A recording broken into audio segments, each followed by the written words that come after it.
यंत्रणा कशी आहे? सर, तुम्ही सर्व आता गाठीभेटी करतायत सकाळ ते पासून संध्याकाळपर्यंत, कसा आहे प्रचाराचा प्रतिसाद? एकदम उत्स्फूर्त असा प्रतिसाद आहे.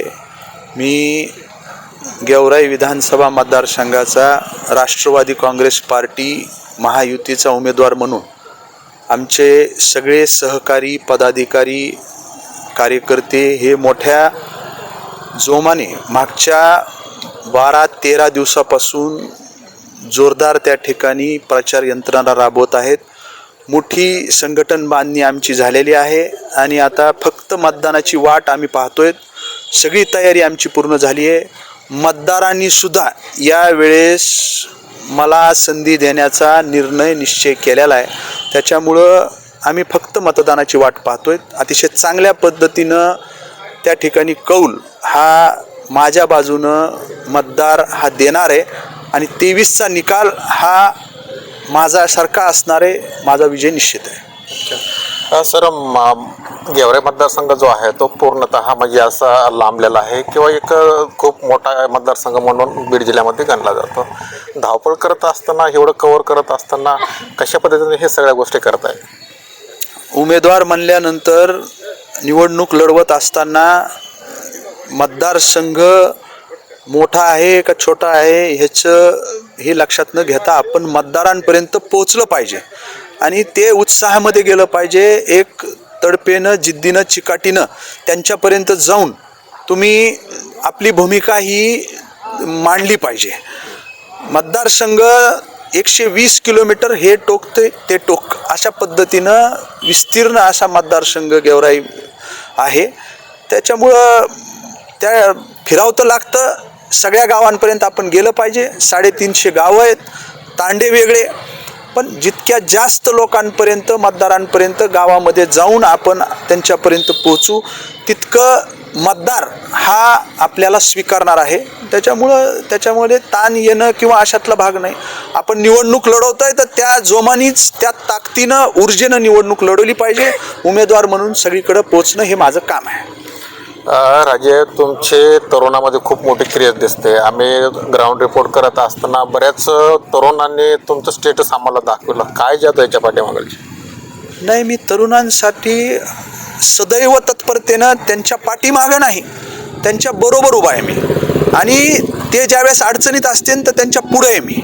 आधी ती अडचण ही माझी अडचण या भूमिकेतून मी आत्तापर्यंत काम करत आलो आहे आणि सर्व घटकातील तरुणांना घेऊन मी एक संघटन बांधणी केलेली आहे. आपण तरुणाची अडचण ती छोटी आहे का मोठी आहे? एखाद्या आमच्या तरुण सहकार्याची गाडी पोलिसांनी पकडली तर तो बिलकुल असा धजावत नाही जागेवरून फोन करायला, लगेच त्याच्या हातामध्ये फोन द्यायला. म्हणजे हे काय, हे आपलेपणा आहे, हा विश्वास आहे त्याला. एखाद्या तरुणाला दवाखान्यामध्ये अडचण आली तर त्याला सगळ्यात पहिले विजयसिंह पंडित आठवतो.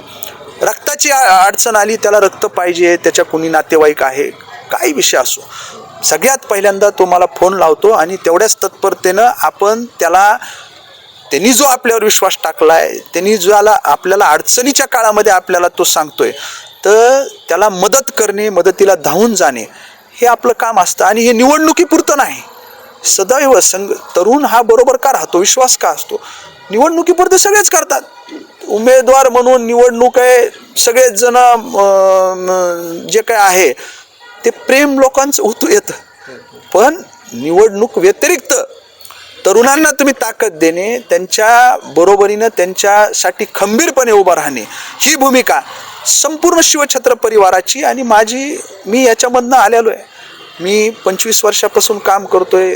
तरुणांची जे प्रश्न आहेत, अडचणी आहेत, त्याची जाण असणारा कार्यकर्ता आहे. त्याच्यामुळं तरुण माझ्याबरोबर आहेत. युवकांची ताकद, आणि युवक हे क्रांती करू शकतात. ती क्रांती येणाऱ्या 20 तारखेला मतदान होऊन 23 तारखेला तुम्हाला निकालातनं दिसून येईल. सर, मला सांगा, बीड जिल्हा हा एक जातीय वलयातून सध्याला जात आहे. तुम्ही फिरताय, गाठीभेटी घेताय, काय प्रसंग येतात काशी समोर? मला नाही, मी सार्वजनिक जीवनामध्ये काम करत असताना मी म्हणलं सर्व समाज घटकांना बरोबर घेऊन काम करणारा मी कार्यकर्ता आहे. आणि मी लोकांच्या प्रश्नाची जाण असणारा, त्यांना काय पाहिजे काय नाही याची जाणीव ठेवून काम करणारा कार्यकर्ता आहे. म्हणून माझ्यासारख्याला या गोष्टीची अडचण येत नाही. मला शिवछत्र परिवाराचा पोरगा शिवाजीराव पंडित कुटुंबातील एक सदस्य, जे शिवाजीराव पंडित कुटुंबीयचं राजकारण गेल्या 50-60 वर्षाचं आहे. अमरसिंह पंडित साहेबांची राजकीय कारकीर्द 40 वर्षाची आहे. ती पुढं नेण्याचं मी काम करत असताना आमच्या कुटुंबाचा चेहरा हा जातीपातीच्या पलीकडं बहुजनांना बरोबर घेऊन आम्ही चालणारे लोक आहेत.